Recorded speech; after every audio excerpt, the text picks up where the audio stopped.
The voicemail came in at 11:47 on a Tuesday morning while I was elbow deep in a client's estate documents, and I almost didn't listen to it until lunch. I'm glad I didn't wait. Hey, it's me. My husband's voice, flat the way it gets when he's already decided something and is just informing you of it, like a weather report. I'm not coming home tonight. Or after that. I think we both know this hasn't been working. I've already spoken to someone and started the process. I moved some things around financially, so we're protected going forward. Take care of yourself. 23 seconds. That's how long our marriage took to end. I played it 3 times in my office with the door closed, not because I couldn't understand it, but because I kept waiting for the part where it made sense. I'm Simone. Wait, no. I'm Vera. Vera Chung, 31 years old, estate planning paralegal at a mid-sized firm in Halifax, Nova Scotia. And apparently, as of 11:47 a.m. on a Tuesday, I was being left by voicemail by a man I'd been with for 6 years, married to for 3, while I was at work. Not even a text. A voicemail. I looked at my desk, at the Wills Act section I'd been flagging, at the coffee going cold by my keyboard, and I did something that surprised even me. I opened my laptop, pulled up our joint account, and took a screenshot of the balance before doing anything else. Old habit from the job. Document first. Fio later, the balance was $312.44. 3 weeks ago, it had been just over $34,000. He'd moved things around financially, so we were protected all right. My supervisor, Lena, knocked at exactly the moment I was deciding whether to cry or start a spreadsheet. She read my face the way women who've been around long enough always do.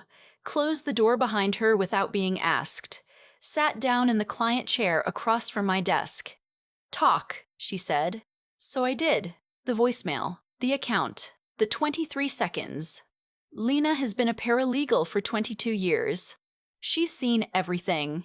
Her expressions cycling through 3 distinct phases: concern, fury, something that looked almost like professional interest, told me she thought this was going to get complicated.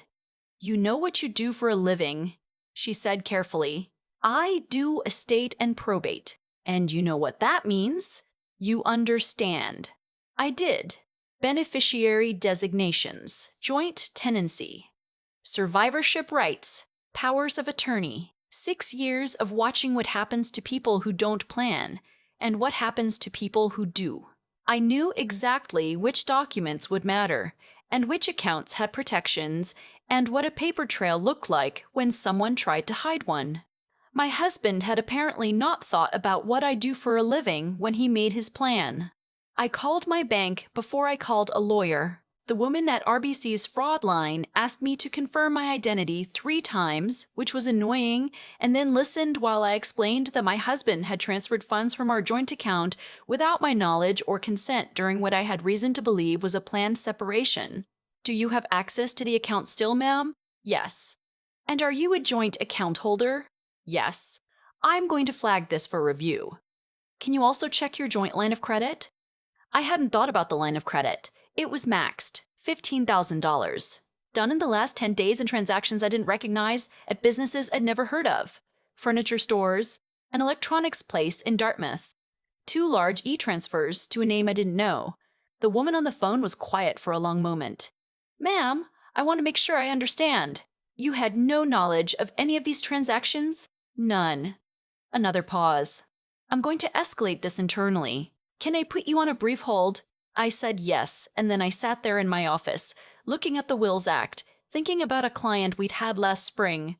A woman in her 60s who'd come in devastated because her husband had changed the beneficiary on his RRSP before he died, and she'd gotten nothing. I'd felt so terrible for her. I understood her a little better now. Before we go any further, if you're finding this story useful or you just need to hear that it gets better, please subscribe and tell me in the comments where you're watching from and what time it is there. I read every single one. My sister found out the same way I probably should have expected, through Instagram. She called me on my lunch break, which I was spending in my car in the parkade, because I needed to be somewhere no one could see my face. Why is your husband posting a selfie in front of what looks like a new couch in a new apartment with a woman I've never seen before? I pulled up his profile. He'd already updated his bio. removed husband from it, added a location tag, a neighborhood in Dartmouth I didn't recognize. The photo was from 2 days ago, before the voicemail. Before any of this, he was grinning in a way he hadn't grinned at me in probably a year and a half. The woman beside him was tagged. Her name was tagged. Her page was public. She was 24. She did something with fitness content and protein powder sponsorships. Her most recent post from that same day showed a new couch, a new kitchen table, and what I was fairly certain was the KitchenAid mixer I'd gotten as a wedding gift from my mother-in-law. I texted my sister, "I'll call you tonight." And then I sat in my car and I breathed. Here's the thing about working in estate planning. You spend a lot of time helping people think about worst-case scenarios. You spend your days translating grief into paperwork. You get very good at staying calm when everything is wrong, because falling apart doesn't help anyone, and someone has to read the documents. I was going to read every single document. The lawyer my firm connected me with was named Odette. She specialized in family law, which I'd never had reason to know much about, and she had the kind of stillness that made you feel like she had already seen your exact situation, knew how it ended, and was simply waiting for you to catch up. "Walk me through everything you know," she said. So I did. The voicemail, the account, the line of credit, Kayla, the couch, the KitchenAid, the transfers from the joint account, she said when I finished. Were they to his personal account or to a third party? 1 to his personal account, 2 to her. Odette wrote something down. And the line of credit draws, were those joint as well? Yes, both are names on it. So he has made you jointly liable for $15,000 in debt you did not incur, while simultaneously removing the assets that would have offset that debt. She looked up. And his name is on the mortgage. I went cold. Both our names. When was the property purchased? 4 years ago. My parents gave us $40,000 for the down payment as a wedding gift. Odette stopped writing. Do you have documentation of that? My mom is the most organized person I've ever met in my life. She has everything. For the first time since I'd sat down, Odette smiled. Good. The next 48 hours were research hours. I went through 6 years of financial records with the focus of someone who has spent years reading other people's estate documents and knows exactly what to look for. My husband. I was going to have to start calling him something else, I realized. His name was Derek, and I could barely say it. Had not been subtle. He had been confident. There's a difference. Subtle people cover their tracks. Confident people don't bother, because they don't think you're looking. Derek had not thought I was looking. The e-transfers to Kayla went back 4 months, not just recently. 4 months of regular transfers, labeled with things like equipment and shared bills. I recognized the amounts because I'd seen them come out of our budget and asked him about it twice. He'd said it was a split cost for a gym membership he was sharing with a friend from work. I had believed him because I was busy and tired and because I had no particular reason not to. There were also credit card statements I hadn't seen before. He'd opened a card in his name alone about 8 months ago. I found the paper statement because I still collect the mail and it had come to our house, and the transactions on it were illuminating. Dinners. Concerts. A weekend in Moncton in October that I'd thought he spent at a work retreat. Spa services. A jewelry purchase in November. I hadn't gotten jewelry in November. Or any other month recently, come to think of it. I made a spreadsheet. Color-coded, cross-referenced, dated. It is a paralegal's instinct. I cannot turn it off. Lena looked at it over my shoulder the next morning and said, quietly, "Vera, this is marital property dissipation." I knew what that meant. I'd seen it in family law files that crossed our desk sometimes. It meant he'd spent shared assets on a relationship outside the marriage before the marriage officially ended. In Nova Scotia's Matrimonial Property Act, that matters. "I know," I said. "Does Odette have this?" "She will, by noon." Odette's response, when she saw the spreadsheet, was a single word, perfect. The call from my mother-in-law came on Thursday evening while I was eating cereal for dinner because I hadn't had the energy to cook. She'd raised Derek alone after his father left when Derek was 9. I'd always respected that. She'd worked 2 jobs, put him through school, taught him to be, or so I thought, a decent person. Her voice on the phone was tight in a way I hadn't heard before. "She's wearing my grandmother's bracelet," she said. I set down my spoon, the one my mother brought from Hong Kong, the one I gave Derek specifically to give to his wife. A pause. "I gave it to you at the wedding. Don't you remember?" I remembered. Gold, with a small jade pendant. I kept it in the drawer of my nightstand. Had kept it there. "She posted a photo," my mother-in-law said. I almost didn't recognize it. But I know that bracelet. I've known that bracelet my whole life. I pulled up Instagram on my laptop while she was still talking. There was Kayla, the bracelet clear on her wrist, captioned with something about living intentionally. Posted 5 days ago, 3 days before the voicemail. "I need you to screenshot everything," I told her. "Every post, every photo, every story. Can you do that?" She made a sound that was not quite a laugh. "I already have 12. My mother-in-law, who had defended Derek through every argument we'd ever had, who had always been gently in his corner because he was her son, and that's what mothers do, had apparently crossed a line that could not be uncrossed. The bracelet was it. Some things are symbolic beyond any reasonable debate, and her grandmother's bracelet was one of them. End him," she said, before she hung up. I sat with my cereal going soggy and thought, okay then.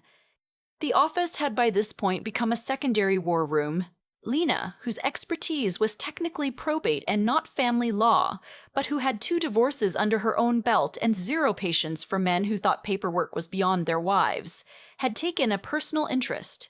She pulled every publicly available property record, business registry search, and court filing she could find with Derek's name on it.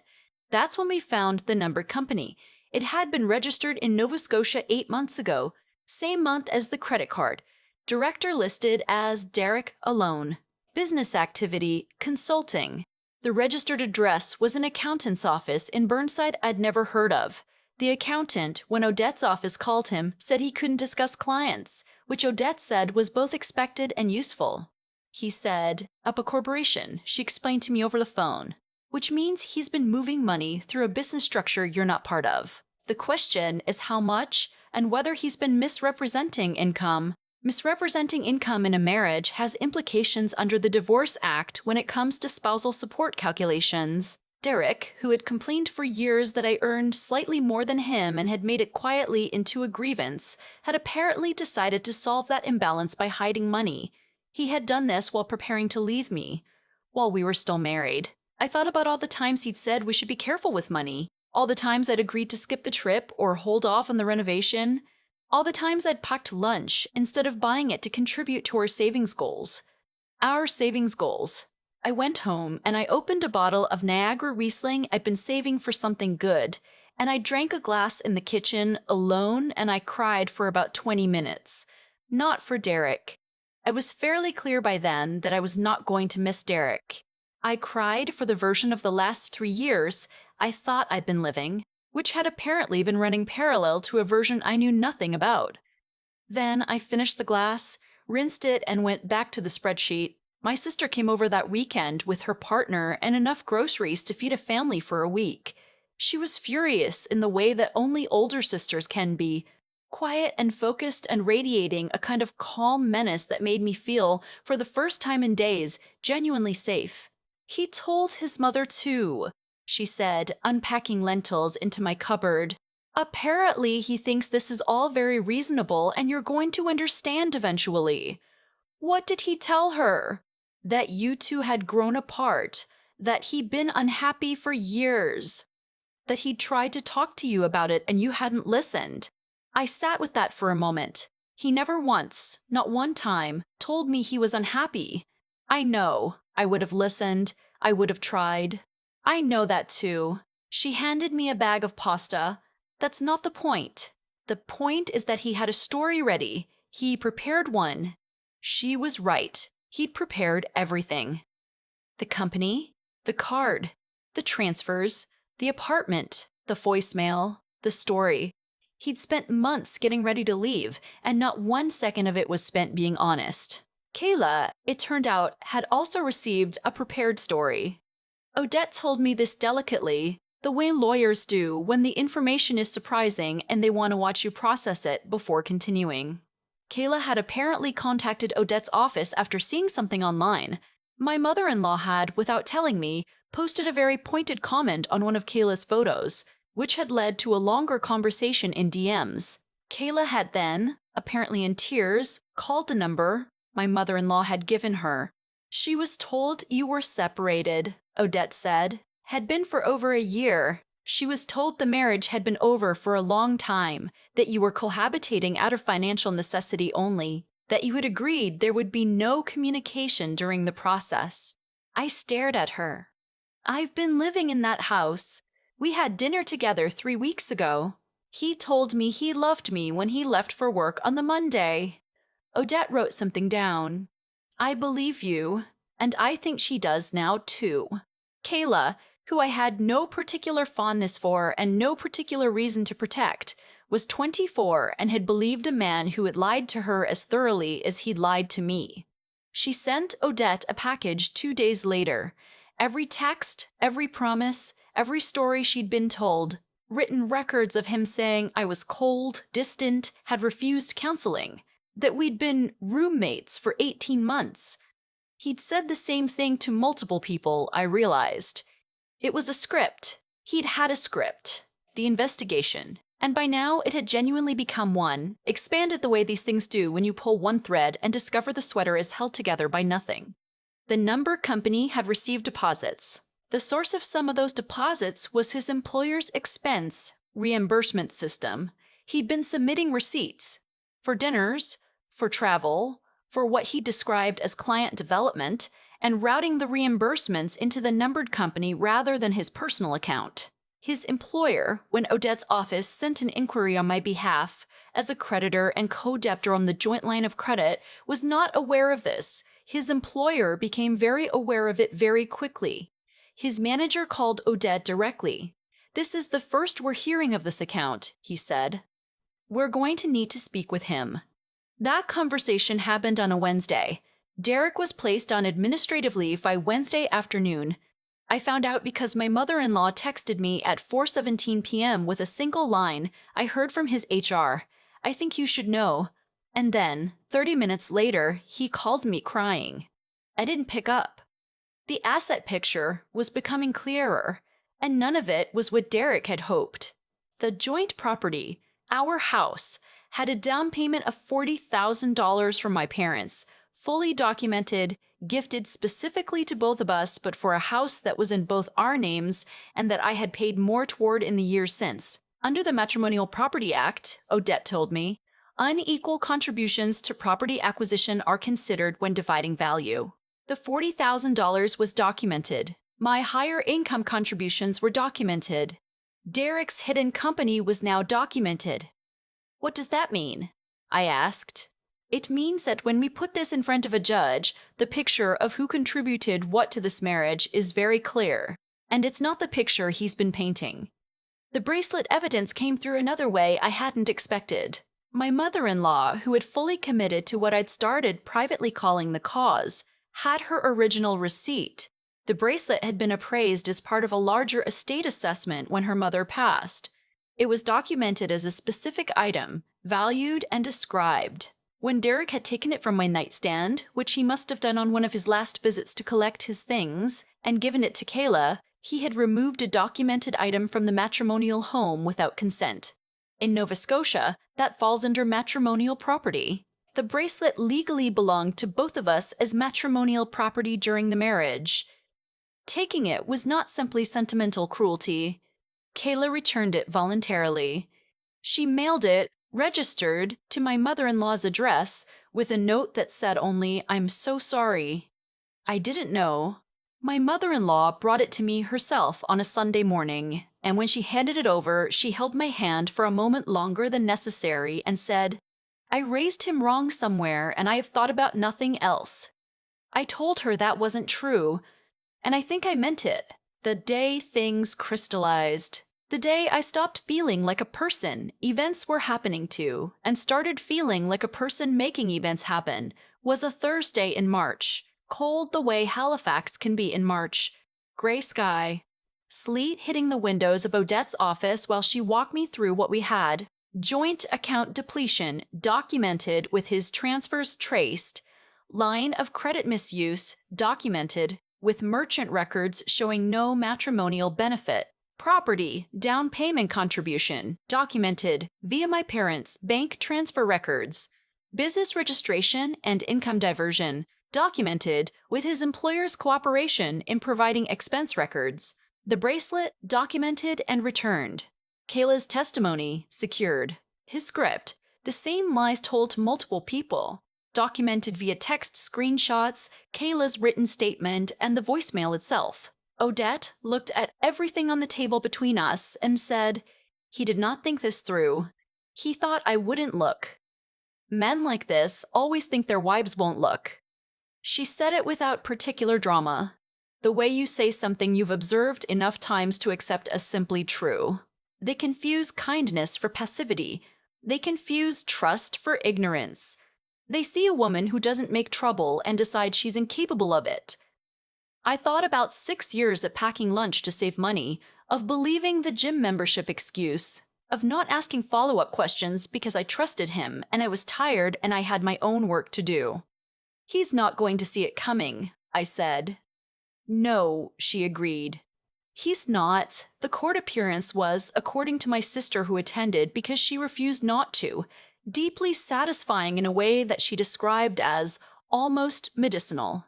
I wasn't there for most of it because I was working. This is, I think, the most Canadian detail of the whole story. I had a filing deadline and a client's estate to manage, and I trusted Odette completely, so I was at my desk reading a probate rules section while Derek's case fell apart in a courtroom downtown. My sister texted me updates. 9:42 a.m., he's here. Wearing the suit from your wedding photos, it doesn't fit anymore. 10:15 a.m., his lawyer just asked for an adjournment. Denied. 11:03 a.m., they just asked for an adjournment. Denied. 11:03 a.m., they just introduced the numbered company records. His lawyer looks like he wishes he'd booked a vacation this week. 11:47 a.m., this was the time the voicemail had come. She chose it on purpose. He just told the judge he was surprised by all of this. The judge said, quote, "Counselor, your client has had access to these records for 6 weeks. He is not surprised. He is unprepared." I laughed in my office, and Lena, who was walking past, stopped and said, "Good news?" I showed her the text. She pumped her fist. In 22 years, I had never seen Lena pump her fist. The outcome, when it came, was clear. The matrimonial home went to me, given documented evidence of unequal contribution to the down payment and mortgage payments. Derek was held responsible for his share of the joint line of credit debt, given that the evidence showed he'd incurred it for non-matrimonial purposes. The night Spike brother introduced future in the matrimonial property calculation. Spousal support was calculated on full, imputed income. The judge saw through the income sheltering structure, and the number was not what Derek had been planning on. His employer's separate investigation concluded around the same time. He was terminated. The reimbursements he'd routed through his company were recovered, along with a formal demand for repayment of the full amount. The termination letter, which his mother somehow obtained and photographed and texted to me, included the phrase, "breach of fiduciary duty" twice. He did not get the KitchenAid. I had documented that as a matrimonial asset. It came back in a box via courier 3 weeks later, slightly dented on one side. I have used it every Sunday since. Kayla did not come out of this as a villain. I want to say that clearly, because it would be easy to make her one and it wouldn't be fair. She was 24 and she was lied to as specifically and as carefully as I was. She'd been given a script about me the same way he had given me a script about our finances. She lost money too. He'd let her pay for things under the impression they were building a life together, and by the time she understood what she'd signed up for, her savings account had taken a hit. She sent me a message 7 months later. Not an apology exactly, more like an accounting. Here is what I knew, here is what I didn't, here is what I should have questioned. It ended with, I hope you and your family are doing well. I really do. I don't know if I forgave her. I think I understood her, which is maybe enough. Derek's letters arrived for a while after the proceedings concluded. He'd retained a new lawyer who sent formal communications in neat block font, trying to revisit terms he hadn't liked the first time. Odette handled them. I didn't read most of them. His mother did tell me, at one of our Thursday coffees, we kept those up, she and I, because she asked and I found I didn't want to stop, that he'd moved back to Cape Breton to stay with a cousin, that Kayla had ended things shortly after his employment situation became clear, that he was, according to family reports, working on himself. He said he's in therapy, she told me. Good, I said. I meant it, not for my sake, just because the alternative was worse. My mother-in-law and I still meet on Thursdays. She brings pastry from a Portuguese bakery near her apartment. I bring the coffee. We talk about everything except Derek, mostly, unless she brings him up, which she sometimes does in the way of someone trying to understand something they may never fully understand. Last month, she said, I keep thinking about that bracelet, about how he looked at it his whole life. I had it out when he was growing up, and somehow decided it was his to take. I didn't know what to say to that. Some things don't reduce to a lesson. Lena retired in October. The firm threw her a lunch. She gave a speech that covered 22 years in 4 minutes and then turned to me specifically and said, in front of everyone, "Watch this one. She's going to do things." I cried a little, which she pretended not to notice. The estate files keep coming. People keep having complicated deaths and leaving behind complicated lives and needing someone to sit with them in the paperwork. I'm good at that. I've always been good at that. I think about Vera a year ago. Me a year ago. Sitting in the car in the parkade, listening to 23 seconds, trying to figure out what to do. I want to tell her something useful. Something that isn't a platitude or a revenge fantasy. What I'd actually say is this. Open the banking app first. Document everything before you do anything else. Know what you have, know what was taken, and understand that the person who thought you were too distracted to look was wrong about you in the most expensive way possible. My mother texted me last week. She'd heard through a friend of a friend that Derek was working in retail management now, something I have no particular feelings about. She ended the message with, "He should have known better than to underestimate a woman who knows how to read a contract." She's not wrong. I do know how to read a contract. I just wish he'd read ours.